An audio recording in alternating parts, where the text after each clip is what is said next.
How you doing, YouTube? Matt Massa Beer Reviews.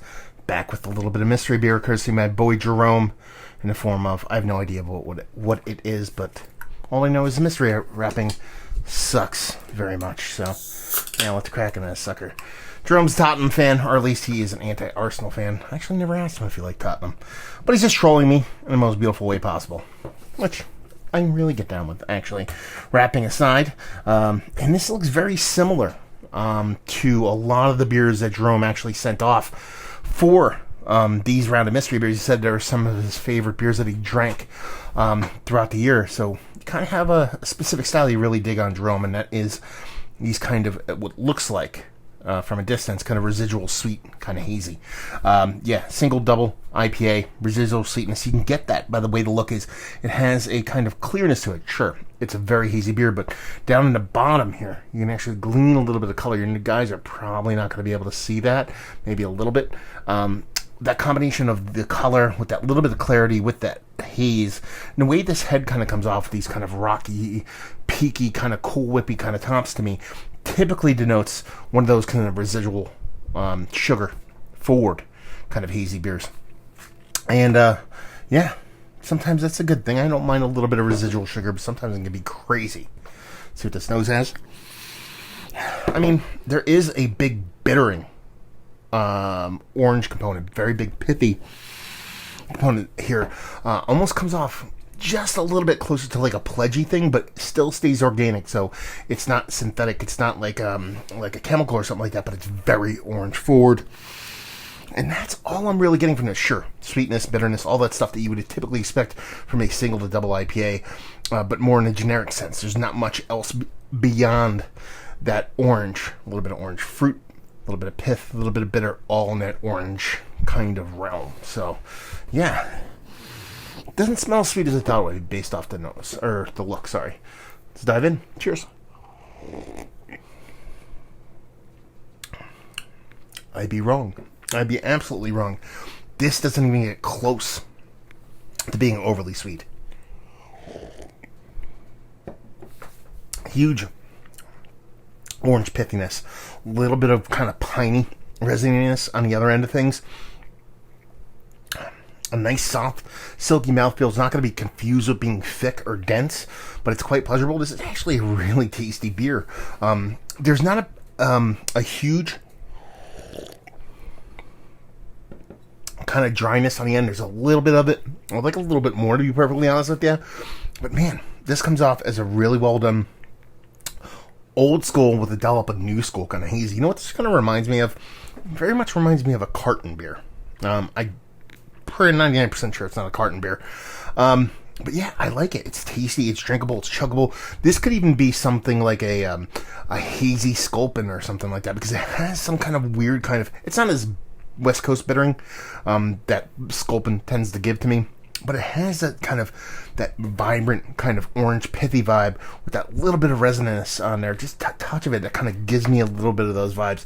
So a little bit of carton vibes, a little bit of kind of Sculpin-y vibes. I think it's really tasty. I mean, the fact that it comes off way less sweet than I thought it was going to be is just a surprise in and of itself. But the beer itself finishes dry enough, doesn't get overly sweet by any stretch of the imagination, has bursting amounts of orange on it. Drinkable as hell, done and done. Classic as could be with a nice, soft, kind of hazy new school twist on it. I have no idea what this could be. It's got to be somebody who's old school. Nah, you know what? I could see somebody new school doing this. It's weird. I'm just going to venture a guess here. I think it's a properly fermented out, like almost double IPA, so like a 7.2%, 7.5%, somebody's copious amount hopped IPA. Let's add a little twist in there. Added orange. Let's say there's some, because the way that orange comes off is just so aggressive in a very positive way that I think there might be just a little added bit and piece of this, maybe a little orange zest or some kind of orange added. Not juice necessarily like a sweetness, but more that kind of orange essence, if you will. So yeah, what did I say? 7.2, 7.5. Let's go 7.4 for the sake of argument. I would call that somebody's double IPA. They might call it different. And then we will see what's what. Okay, I already know what beer this is. And I'm way off. And I really dug this beer. I reviewed it not too long ago. And it is And I'm super happy that this is what I said. A Little Wolf by Zero Gravity. I reviewed this. I believe I posted it already, and I dug this beer quite a bit. And it's readily available to where I'm at. Man, I've been off on these mystery beers as late. Actually, I'm not too far off on the actual beer, flavor-wise. This is probably very similar to what I gave in my regular review. This is 2 months old, over 2 months old already. But ABV 4.7. I was hoping this was just a properly finished out beer that ended up a little bit higher ABV, but you're talking about giving me those robust vibes, giving me that kind of big, huge kind of IPA vibes and a little itty bitty beer. Yeah, how much orange comes off of this thing? That's beautiful. That's a great beer. Again, like I said, I went to Zero Gravity when I was up on my honeymoon with the wifey, and we really enjoyed what we had there, but it was nothing quite like this. To see this kind of beer come down here in Jersey area and be able to pick this up relatively everywhere. I think I went to, over the past week and a half, I've been off of work for the holidays, maybe went to 3 or 4 bottle shops. It was at pretty much every single one of them to have this level of kind of a haze, and be able to do it in that old school fashion with that nice dollop of new schoolness is a very, very cool thing. And I think I'm saying all the same shit I said in the last one. The reason why this one I went a little bit higher in ABV was a couple different things. One, its impact for its ABV is actually hitting well above its weight class. Two, the color.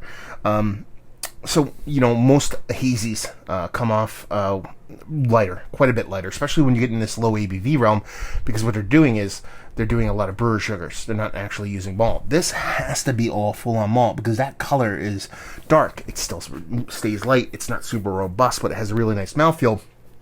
I'm trying not to sneeze right now. Hopefully that holds off. But yeah, she's just well done, core 4, tasty-ass beer. Yeah, I'm a fan.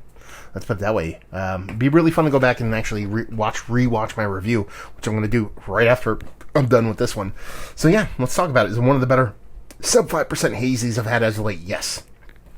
I forget what I said in my other review, but this has to be eating up towards the top. There's ones that have done me better than this, but this is damn good stuff. Value and availability.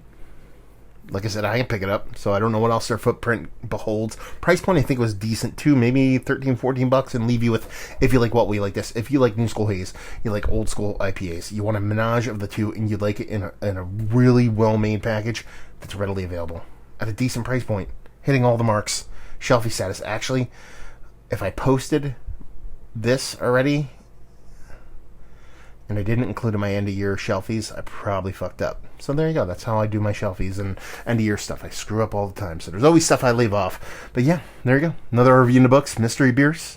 We love them. Hopefully you guys do. If you do, let me know down there. If you'd like to contribute to the mystery beer cause, it's the only way all of us kind of beer tubers who are jumping on the mystery beer train can do them is via you guys. You can write me at massivebeers@gmail.com. If you want to check me out doing the social media stuff, just Beer Massive. Or Massive Beers in the social media stuff. Beer Massive is what you type in to see me doing the podcasting stuff. And hopefully you guys enjoyed our review. Hopefully you're enjoying a little 4.7% hazy right now. And hope to see you next time. Cheers.